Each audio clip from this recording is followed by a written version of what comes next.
invitation to organize this event for the World Water Day.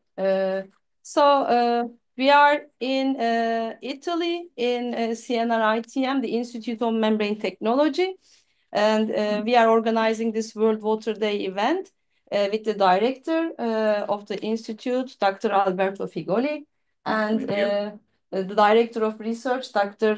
Lidietta Giorno, and Dr. Francesca Macedonio, one of the senior researchers of the Institute.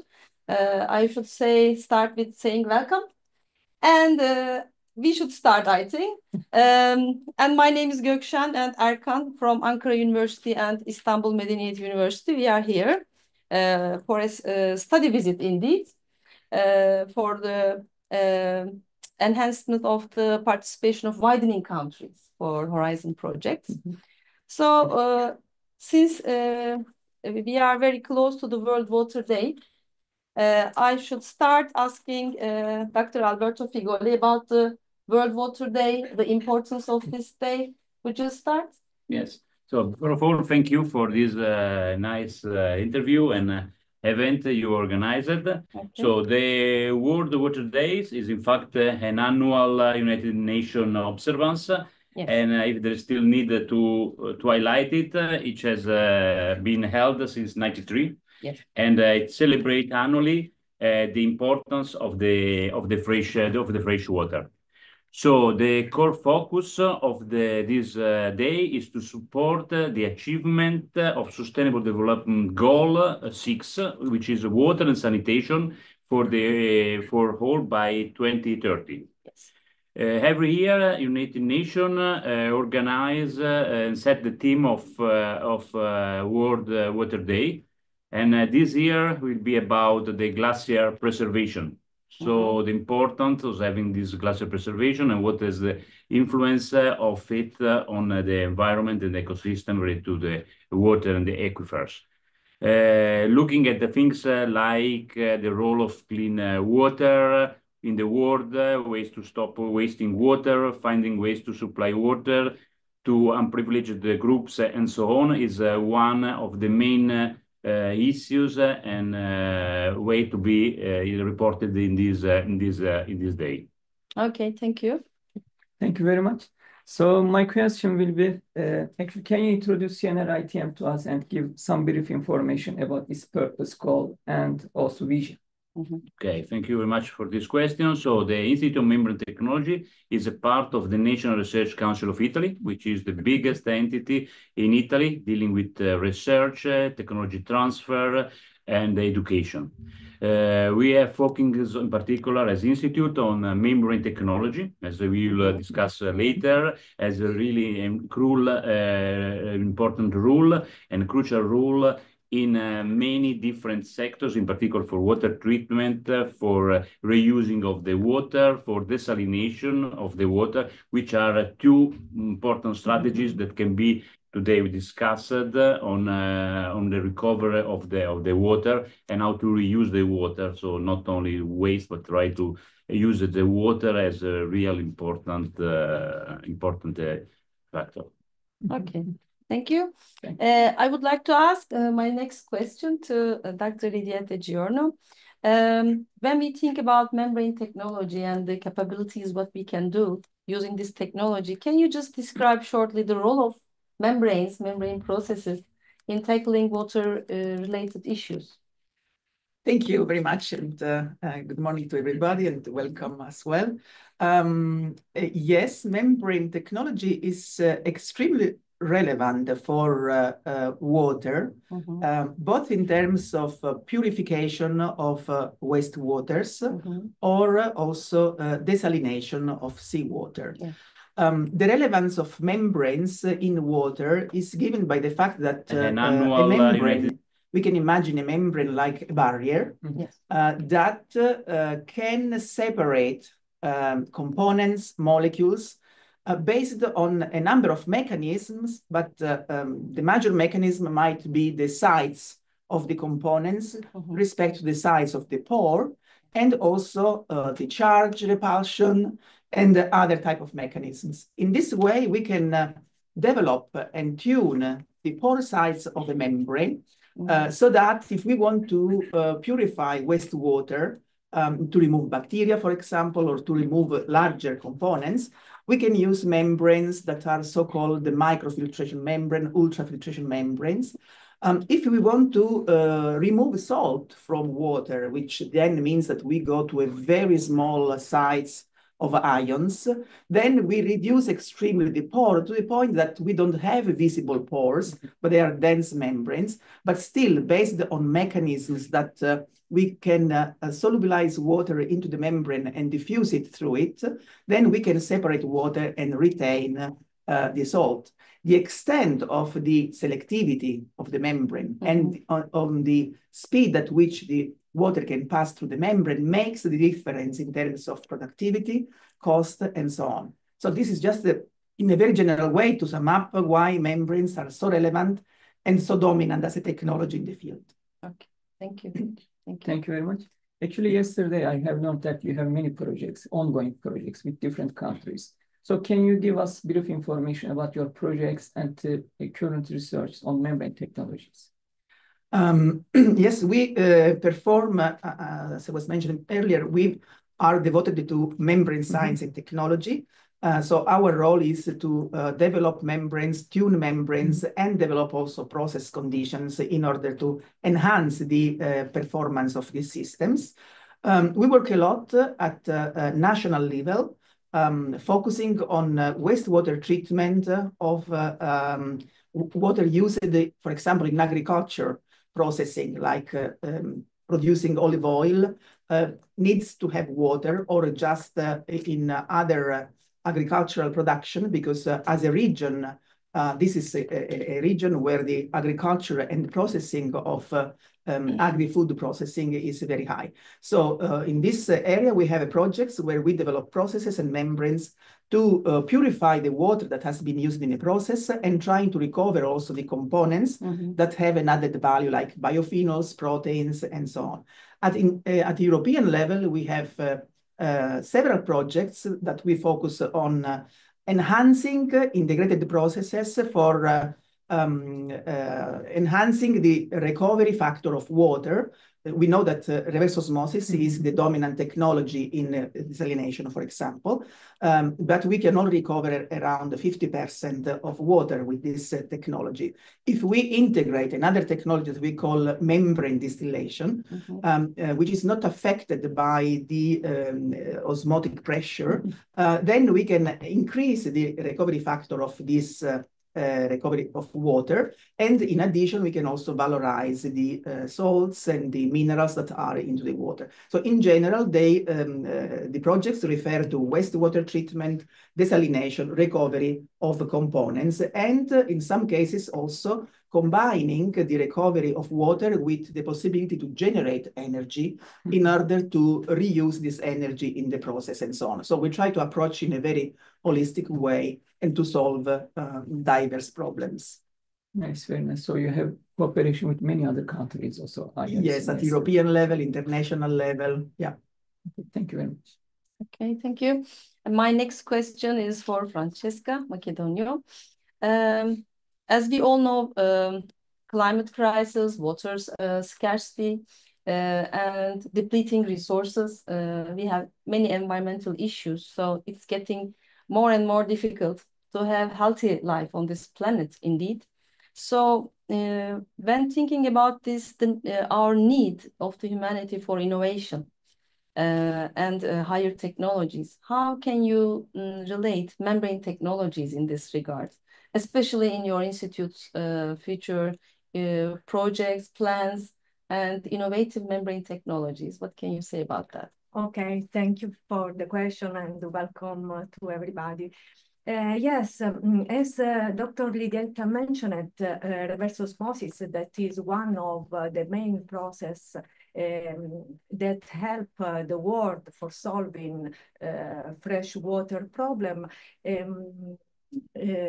have the need to reduce the amount of brine discharged from desalination process, as well as to try to reuse as much as possible wastewater streams. And in this sector, membrane technology offer very important possibilities, because we are developing other membrane processes, such as membrane distillation, for example, that can overcome the limit of reverse osmosis. Reverse osmosis is useful for recovering fresh water, but has the limit of a recovery factor of maximum 50%. It means that from 1 liter of seawater, we can recover half a liter of fresh water, but half a liter will be brine that need to be discharged in the environment. And at the same time, there are various wastewater streams that cannot be treated by reverse osmosis because their concentration is too high. Then there is the limit of the osmotic pressure. Then in this sense, we can use membrane distillation, that is a process not limited by concentration polarization phenomena, like reverse osmosis. It means that with this process, we can treat a very high concentrated solution to recover the water contained in these waste streams, so we can reuse the water that in other case will be discharged in the environment. And when the recovery factor increase too much, we can recover also the valuable components contained in the feed streams, such as salts, for example, because as we know, seawater contains the most part of component of periodic table. So we can recover sodium chloride, epsomite, or lithium, and so on. Then in this sense, membrane technology offer a great potentiality for solving also these other problems. Yeah.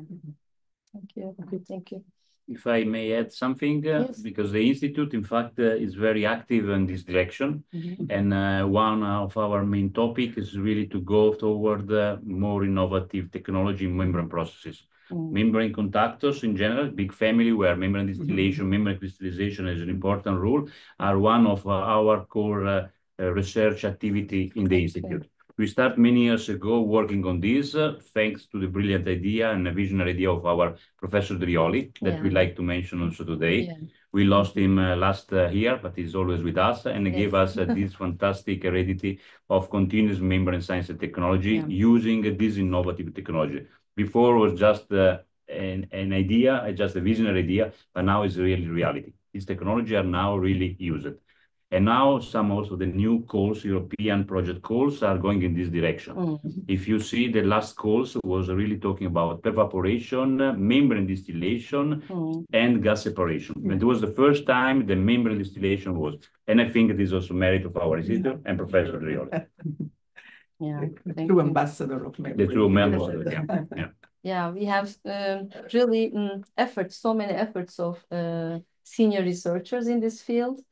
When I was a student, I had my PhD on, water recovery from textile wastewaters. It was really a very productive period for me, and we knew these names, just from literature, and I feel really lucky that I'm here today and discussing with you, the senior researchers, and remembering him, Enrico Drioli. Rest in they have peace. Great contribution. Yeah, thanks. Thank you. Thanks to them for all their contributions. So CNR-ITM has many publications, patents, and even also you have some spin-off companies. Yes. And in the development of new technologies on the membrane. So what will be the role of these new technologies in solving water crisis? What do you think? Okay. Yes, the role is that we need every day more water. Then we need to increase the amount of water that is available for industry, for agriculture, for also for domestic use. Then if we can reuse the amount of water more and more, we will have more amount of water that we can use for everyday needs. And the role of membrane in this sense is to try to, as mentioned, purify as much as possible the wastewater streams that we have. In this sense, for example, one of our projects in this period is trying to purify the wastewater from aquaculture, the wastewater from beer production, from textile industry, from electronic industry, all sectors that consume a high amount of water. Then if we can reuse the wastewater inside the plant, we will reduce the amount of water that we need to abstract from the environment. So we will preserve this source, this valuable source.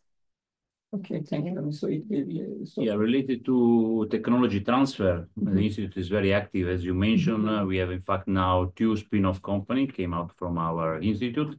And one of them is dealing on making a kind of new coating to reduce falling, biofouling, which is, as you know, the most critical parameter you have to take in account because you're reducing the performance of the membrane in terms of flux and selectivity.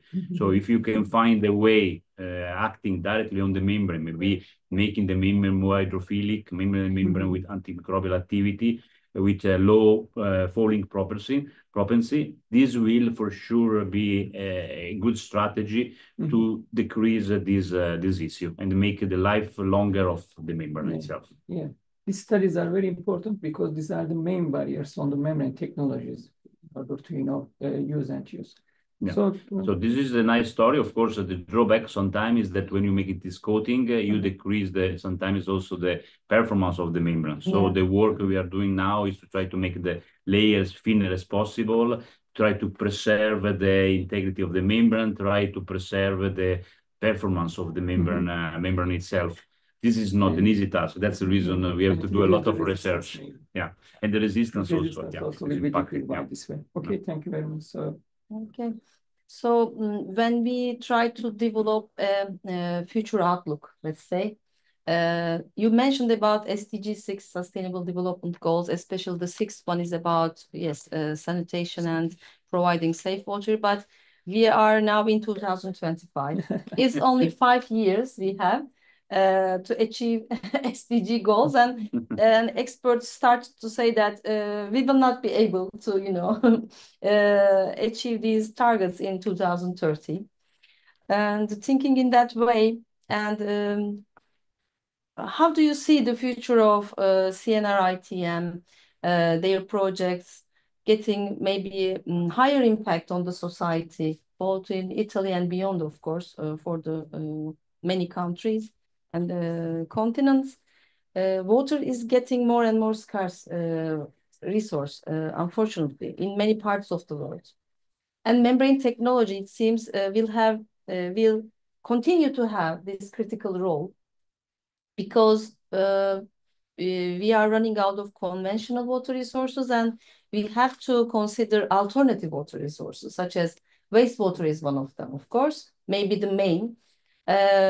Also, rainwater harvesting, reusing rainwater, which is much less polluted compared to wastewater, of course, and desalination, desalted water, seawater, are the main alternative water resources. And it's clear that people will move towards these alternative water resources more and more. How we can make this technology widely applied? Because, we have innovative solutions. Yeah, we have these solutions may be very highly applied in some countries, but not even known let me say, not say known, but there are some barriers. Barriers, yeah, in the for the applications. implementation, finding the funding resources maybe. So how do you see the future role of your institute on maybe it's a difficult question, I don't know. On the implementation of new technologies, Yeah. not only But it's a very, very good question. Always we make ourselves these questions. Where we can go, because the membrane technology already mentioned by Lidietta, by Francesca, already consolidate technology in water treatment, in particular in desalination. Yes. Can be considered a dominant technology. Now there is almost not existing anymore thermal system for desal the water.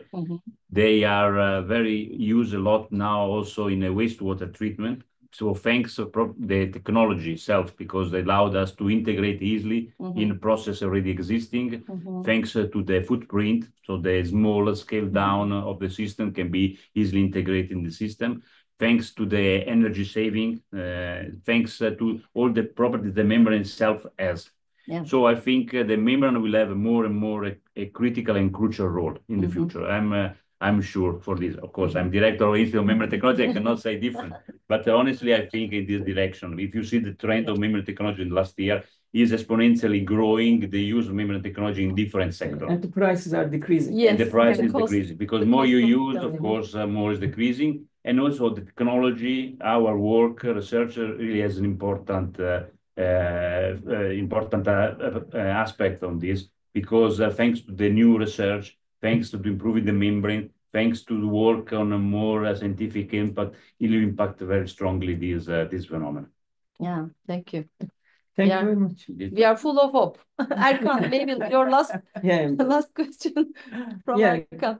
Okay, thank you very much. So I know that you have good cooperation, in some university in Turkey. So can you also give some brief information about the current cooperation between the Turkish universities and what will be the future and what can be the opportunities in order to increase this cooperation between CNR-ITM and universities in Turkey? Yeah, we have a long tradition of collaboration with Turkey. So we started already 20 years ago to work with your country, with researchers. We have a lot of exchange activity in terms of course, membranes, processes, activities. In particular, we work a lot with Tubitak. We have a strong collaboration with some colleagues, in particular from Izmir, also university.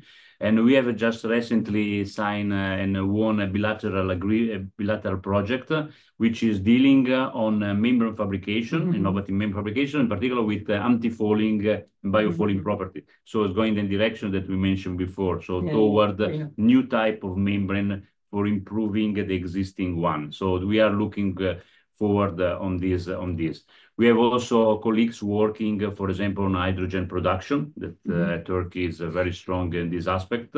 Membrane technology is not only related to water. It can be applied in very different sector, from energy, for medical application, for water, as you mentioned, gas separation. So it can really broad the way. And with Turkey, in particular with Tubitak, because it's our, let's say, cousin, considered like CNR, is in fact this changing of this idea in research is really strong.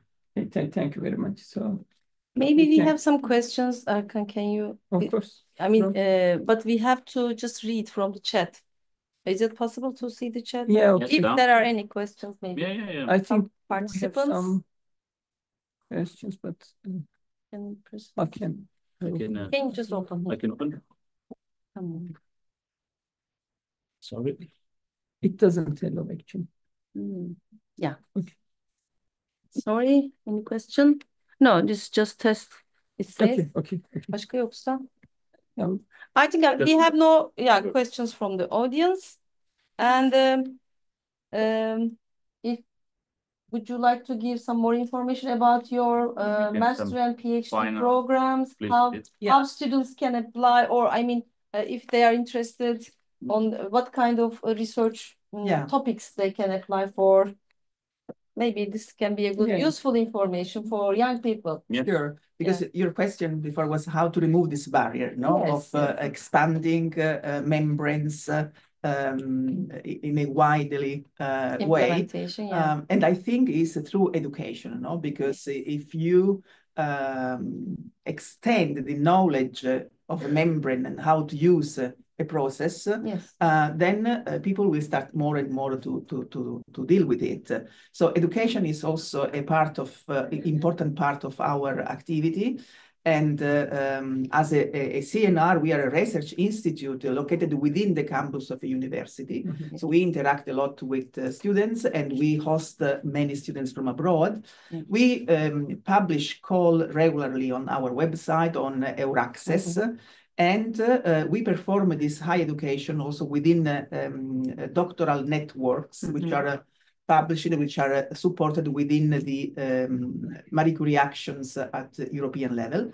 So we publish the call on Euraccess, so the students can, and we try to disseminate the information as much as we can, so they can apply. Then there is an interview Mm-hmm. based on the curricula and on their interest, background, and so on. And then they can spend times in our institute to work for diverse people. So this is just a way, but as Alberto was saying, we also sign bilateral agreements where we can exchange visits within a specific context. Mm-hmm. And an additional aspect, probably in perspective, is that to purify water is not only for reusing it directly Mm-hmm. and enlarge the source, no, but it's also to prevent Mm-hmm. to discharge contaminated water into the environment. Sure. In such a way that we damage then the water sources.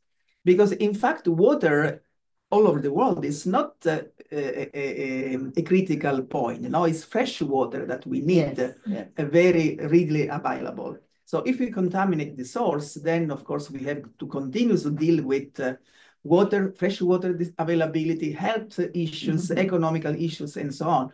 But if we develop a mentality and a habit to, first of all, use water in a very responsible way, Yes. and then prevent the contamination of water sources, Yeah. and of course, extend the availability of fresh water because the population increases. Mm-hmm. We live more and more in megacities, so we need to deal with the reuse of or reclaimed water for the proper use. So even when we build the house, we should start to think that we cannot use potable water for the flushing, you know, Yeah. the toilets. The So toilets. we should not waste water, because this is a very precious good source, Yeah. and we and it is not for free. No, it's Yeah. just It shouldn't be. we need Yeah. we need Not for free.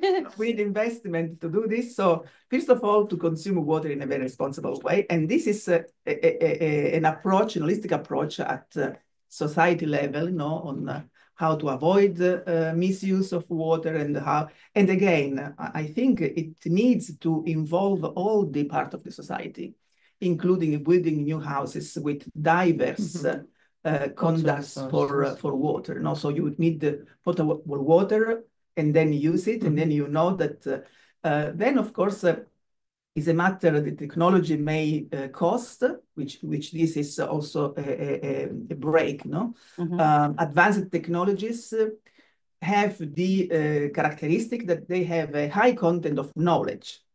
So to deal with a plant, you need high knowledge people. Then you have to train them, you have to pay them for the level they are. So all this may seem a barrier, but if we work in the right context, it may be just drivers, no? Because we just elevate the quality of the work, of the positions, and then we approach the problem from a diverse point of view. So we are more focused, of course, on technology, science, membranes, but only this is not enough. No, we must know then that to produce the water, we cannot waste it. Then it recalls SDG 12, Sustainable Development Goals 12 says sustainable, responsible production and consumption. So for all the sectors using water, I cannot imagine any sector that don't use any water.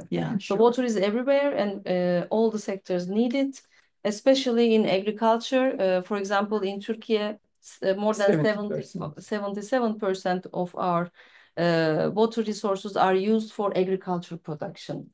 And industry about 10-11%, and the remaining is for the domestic use. So at all level of water use, as you mentioned, we should feel responsible to use it wisely. We should be water steward people, and we should do our best to save, both in terms of water efficiency, using efficient equipment. Indeed, we should save water both in volumes and in quality. Quantity and quality, they should go together, as the Water Framework Directive, is searching for. Reaching the good water status is very important, because we cannot live healthy in an unhealthy environment. Sure. So human beings, animals, the flora and fauna, we are all in the same, we are all living in the same atmosphere, on the same planet. So we should, I think, be also considering all the other living things, not only humans. Sure. Going to the ethics and philosophy part, I think we should stop here. Yes. Or your final concluding remarks we can take, if you have any. Yeah, I think for sure membranes, so we're talking about this technology, will have a bright future, and I'm sure it will contribute to water management. It will contribute to reuse water, and I'm sure it will give a strong impact for the society. Yeah. So as researchers, we are developing new technologies and new applications, but as you told us, so these are not enough. So I think we have changed our consumption habits in order to protect our world and also protect our water in terms of quality and quantity.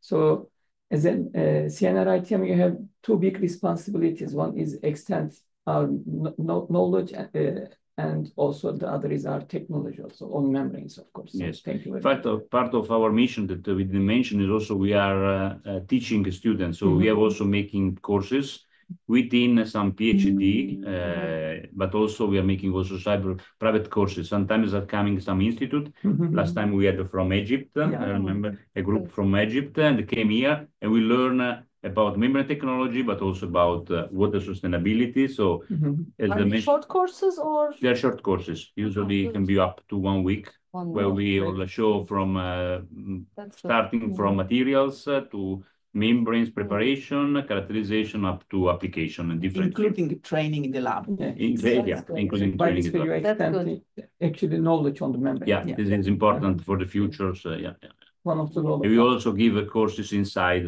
the young, our young students. Do you have some concluding remarks also?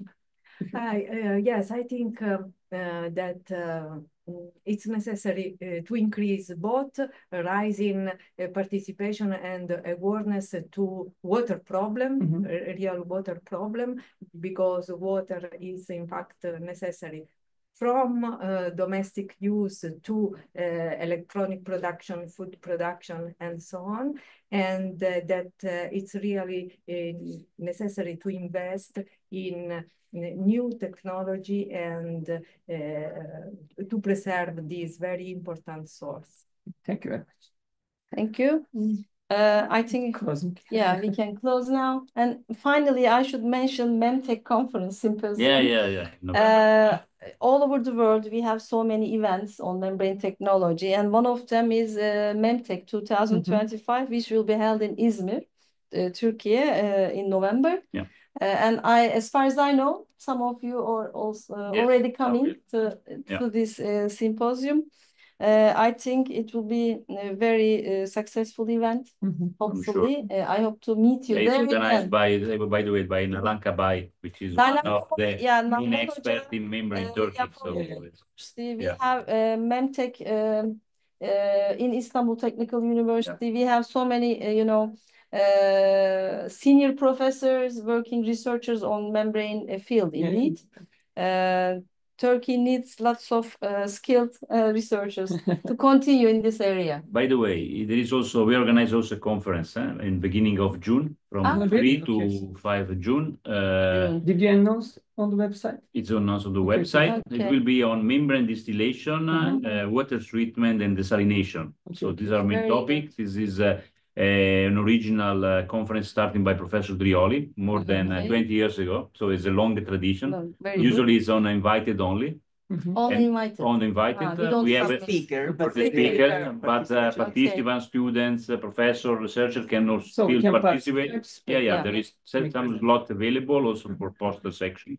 And so we'll be all invited to come here to Cetraro. We'll be on the seaside. Thank you very much.